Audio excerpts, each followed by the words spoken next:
Hello everybody, welcome back. We're a couple days away from the beginning of this year's Gamescom and all eyes are on the Star Citizen presentation that will take place on Friday, August 25th.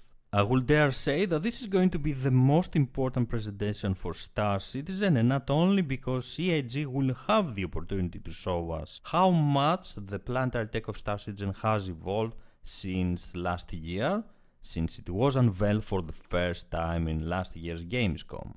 But will also give us a very good idea of how far or how close to an Alpha 3.0 release we are. CIG have hinted a revelation, a big surprise for the event, so I'm very curious to see what this big surprise might be. I will be ecstatic if it was an Evocati release, but it might be something else. It might be something that we have not seen before, another tech, another destination in the persistent universe that will come later in another update. We will have to wait and see. One thing is certain, that this year's Gamescom is going to be spectacular and will probably pave the path for an Alpha 3.0 release. It is easy to understand that the developers and CIG in general are getting ready for this very important presentation, but the work continues. The work to fix all the remaining issues and get the Alpha 3.0 update as fast as possible to the backers continues, and the developers are working hard trying to achieve this as fast as possible. Our main topics for today are going to be the Surface Outpost, and more specifically how the developers are trying to create these outposts in such a way as to tell their own unique story through branding and all the little details that they add to them. But we will also take a look at the new Burn Down episode and the remaining hot issues that need to be fixed. As we all know very well by now, Burn Down is a new segment in Around the Verse every week that has as a goal to give us a much better understanding of the whole process of how the developers are dealing with bugs, blockers and difficulties, and how they are trying to fix them in order to give us the Alpha 3.0 update. The second episode of this new Burn Down segment was aired in the last Around the Verse, and the focus this time was on certain bugs like quantum jump bugs and problems when two people are traveling to the same location, shopkeeper animations, usables that are broken because of collision issues, mission givers that have to look good and work properly because they will offer a more cinematic experience to the players, but also items highlighted wrong at shops, and all the efforts of the developers to deal with these bugs and give us a much better product. The most important part of this Burn Down segment has to do with numbers, and these numbers represent the issues that remain to be fixed and the issues that are fixed every time. According to the developers, by the time the Around the Verse was recorded, 54 issues had been solved while 46 had been added, leaving us to 88 issues need to be fixed by that time. Of course, that number now has been reduced, as we are going to see later with the production schedule report. Some really great news that we have heard from this Burn Down episode was the fact that they have moved the development team over to the 3.0 branch, which is a great milestone that will help and hopefully speed up the whole process. Obviously, this new Burn Down segment is directly tied to the production schedule report and the bug progress, the new segment, the new section in the production schedule report.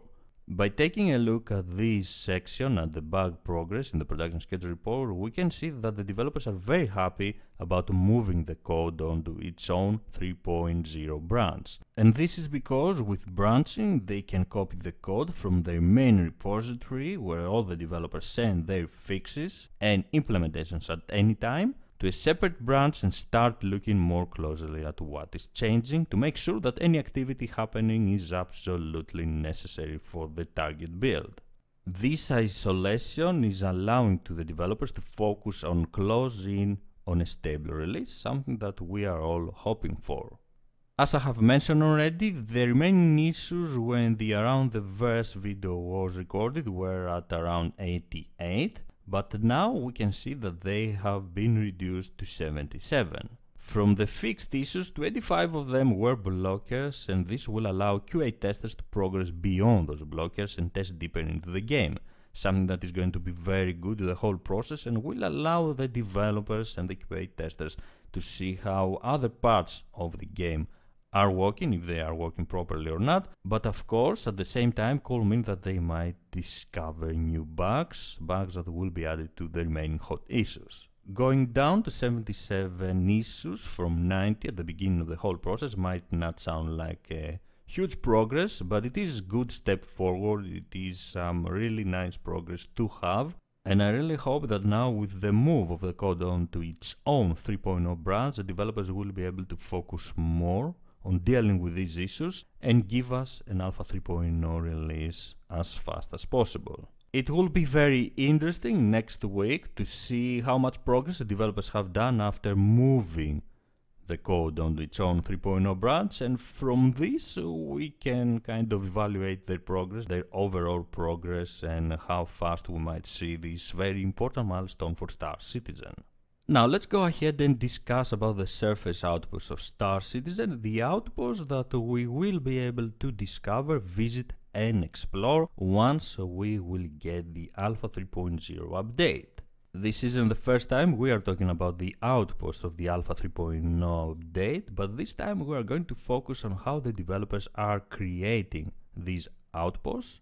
They are integrating and branding the outpost in order to tell their own unique story. With the proper integration and adding the right details to each and every of these outposts, the developers are trying to build an authentic atmosphere and also show us what is the purpose, what is the functionality of each one of these outposts, but also to which of the Star Citizen universe companies they belong. Like this, the creation of outposts at a certain location not only increases the value, the exploration value of that certain area, but also helps the developers to create a narrative that is going to be believable and will help us understand the world around us better. To achieve this narrative, finding the right location to place an outpost is also very important. The places have to look realistic, they have to look like places that companies will actually want to build an outpost.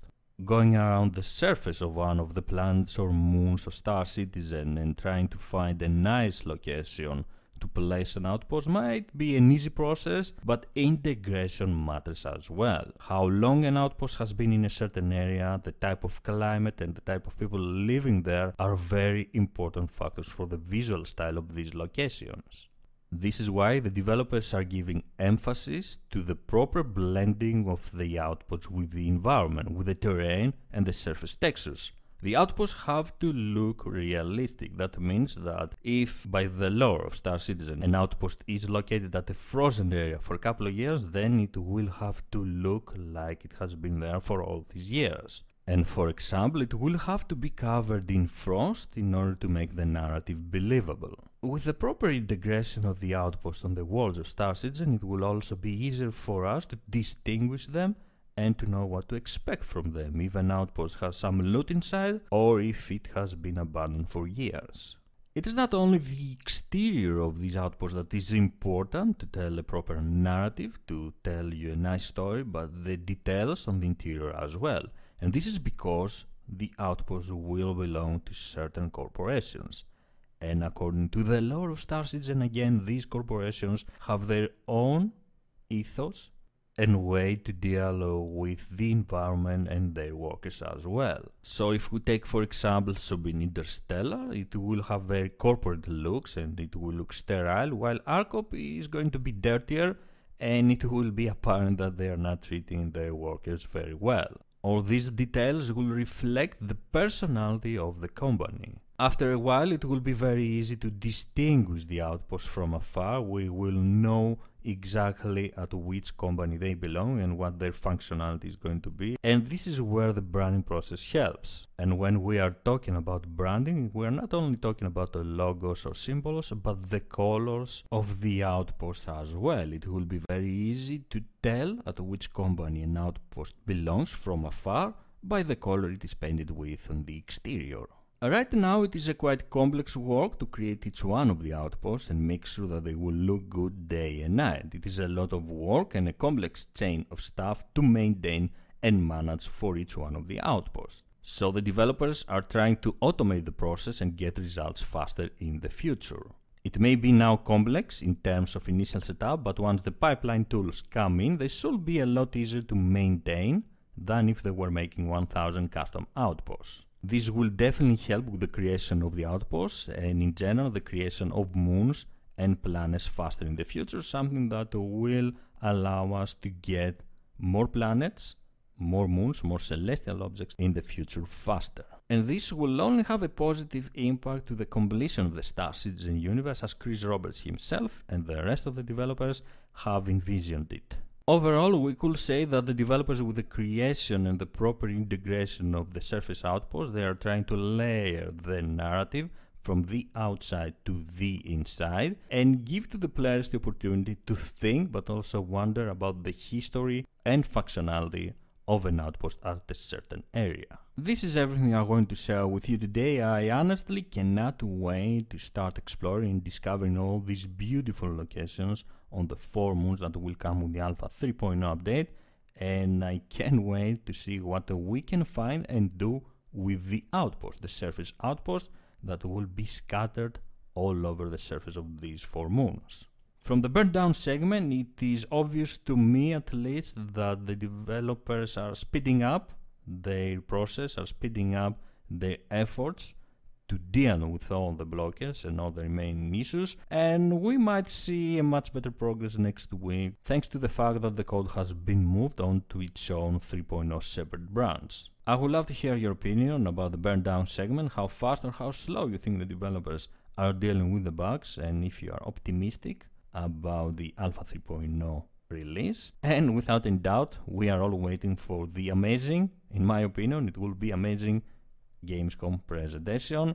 I'm really curious to see what Chris Roberts is going to show us this time, and if we have some good news, some really great news about an Alpha 3.0 update release. Thank you very much for joining me. If you enjoyed the video, please don't forget to leave a like and subscribe for more. I am Squid of Love, and I will see you around the verse. Bye bye.